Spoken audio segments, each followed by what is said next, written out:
حسبي ربي جل الله ما في قلبي غير الله نور محمد صلى الله لا إله إلا الله. اللہ تعالی رحمان ہے، رحیم ہے اور ارحم الراحمین، اور اللہ کا آخری نبی حضرت محمد صلی اللہ علیہ وسلم رحمت للعالمین،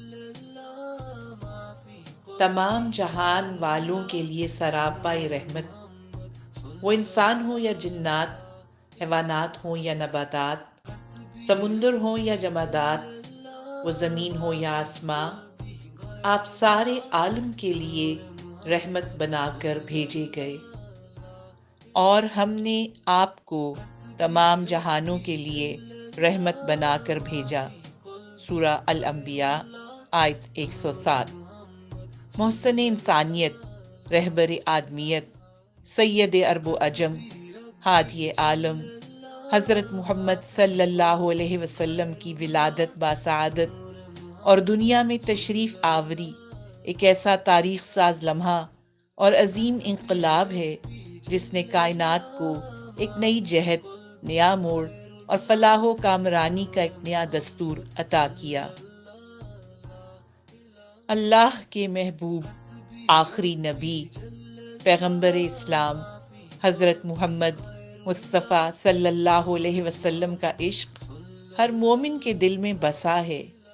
نبی کی شان میں ہم لکھیں بھی تو کیا لکھیں، وہ جو پتھروں کے بدلے پھول دے گیا، نفرتوں کے بدلے محبتیں پھیلا گیا، گالیوں کے بدلے دعائیں بانٹ گیا، جو یتیموں کو پناہ دے گیا، غلاموں کو مقام دے گیا، بے سہاروں کو سہارا دے گیا، عورتوں کو عزت کی چادر دے گیا، وہ جو خدا کے دیے گئے معیار پر ایسا اترا کہ رب نے خود کہا لَقَدْ كَانَ لَكُمْ فِي رَسُولِ اللَّهِ أُسْوَةٌ حَسَنَةٌ۔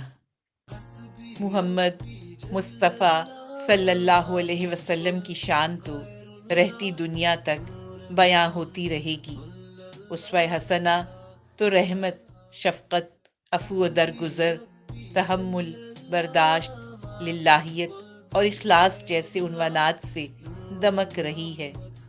مسلم تو مسلم، غیر مسلموں نے بھی اس عظیم ہستی کی عظمت کو بہترین انداز میں خراج عقیدت پیش کیا۔ مغربی مصنف مائیکل ہارٹ نے اپنی مشہور زمانہ کتاب دی 100 میں دنیا کے ان 100 عظیم ترین افراد کا ذکر کیا ہے جنہوں نے دنیا کی تشکیل میں بڑا کردار ادا کیا، جس میں حضرت محمد صلی اللہ علیہ وسلم کا سب سے پہلا نمبر ہے۔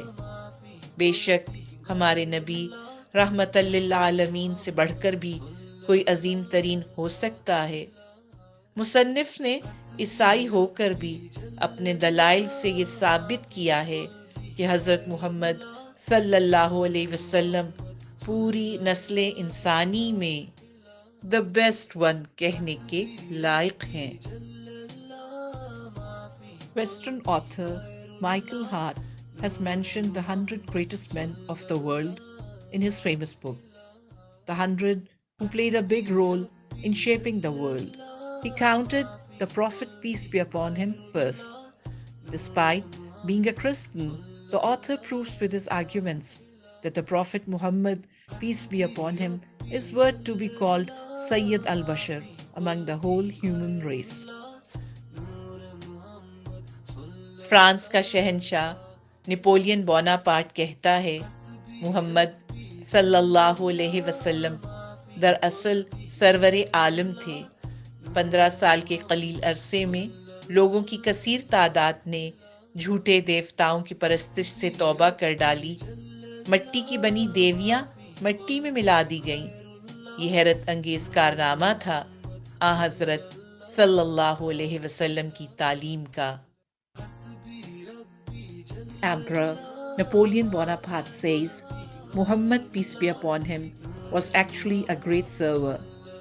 In a short period of 15 years, a large number of people repented from the worship of false gods. The clay deities were mixed in the soil. This is a surprise. It was an amazing achievement of the teachings of the Prophet, peace be upon him.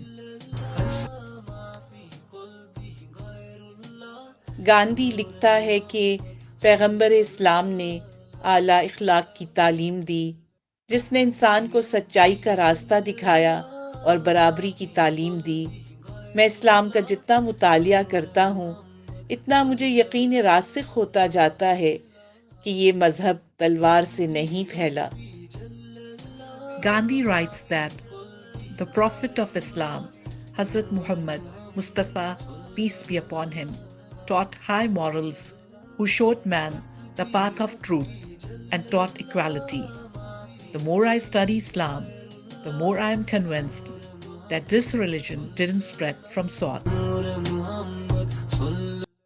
Germany کا مشہور ادیب، شاعر اور drama نگار گویٹے حضور صلی اللہ علیہ وسلم کا مداح اور عاشق تھا۔